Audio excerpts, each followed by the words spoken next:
I must say that your passion flows through. Your passion flows through. And what the other thing that is, now that you're working with government, are you working with any international organization? Well, we are working with the United Nations, of course, yes. We are working with the World Health Organization. We are working with all the agencies, but we are not looking for money from anybody, because that is one problem that all these agencies seem to have over African projects or projects in Africa, funding.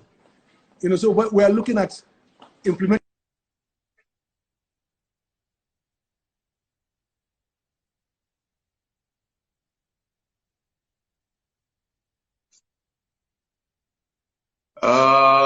I think this time it's from my side.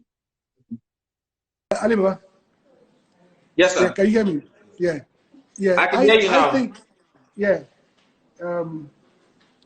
I think that this is one project that Nigerians can use as an example to show leadership in Africa.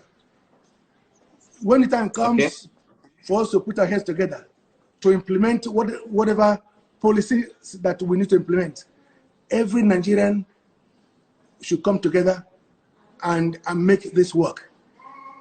We're not going to look for money from Bill Gates or from World Bank or from anybody.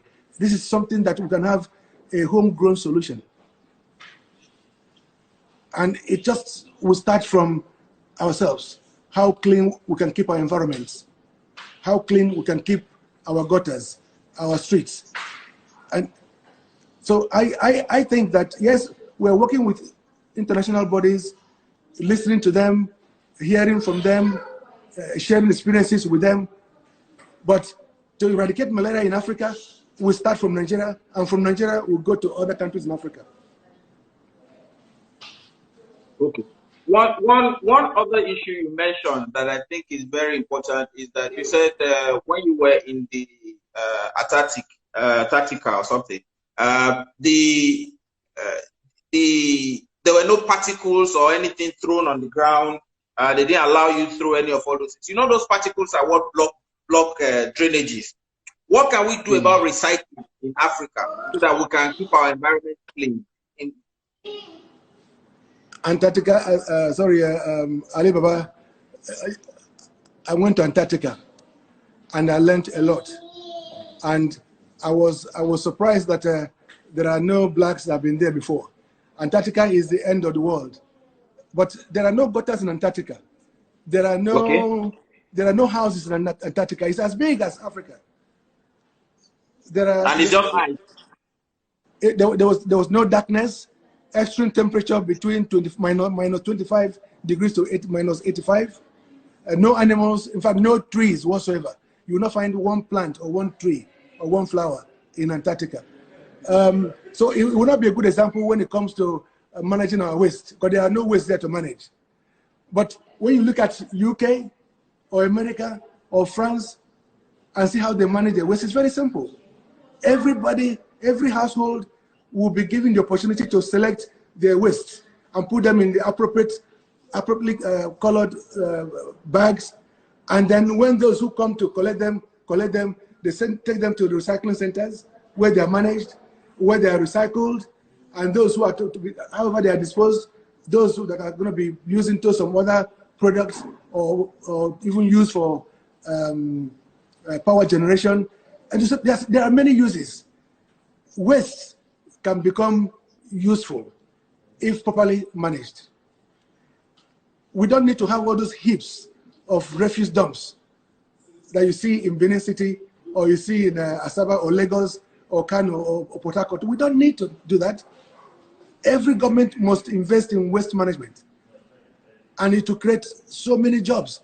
As a matter of fact, what I'm saying now, look, if they implement what my ideas is all about, if they implement it, we are looking about no less than 2 million jobs being created nationwide in waste management, in fumigations, in environmental matters, in so many ways. you laid emphasis on gutters, and of course, if we're going to implement building control regulations across the country, we're going to train engineers, we're going to train architects, we're going to train surveyors. So there will be job for everybody, but house owners must pay for it. House owners must pay for it. As you were talking about recycling, and Ibn Abba Fabriciba said one thing, said we should just eradicate plastics. What do you think? What do you eradicate? We can collect plastics and recycle them. It's a very simple thing to do. You know, we're not reinventing the wheels. There is nothing that we're reinventing. That's what I'm telling you that. That's what I'm telling you that Antarctica is not a good example when it comes to waste management, because there are no waste there. But when you go to countries like UK and America and France, they have established a system that we just need to copy, and it will work for us. We don't need to look for scientists to tell us how to manage waste. It's a very simple technology. Anybody can do it. All right then. Thank you. And this will be my final question. Aliba, you've been telling me that for the past 10 minutes.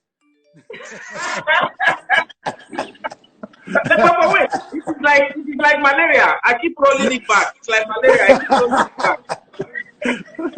I keep rolling it back. Okay, my final question, so that you can go about your editing.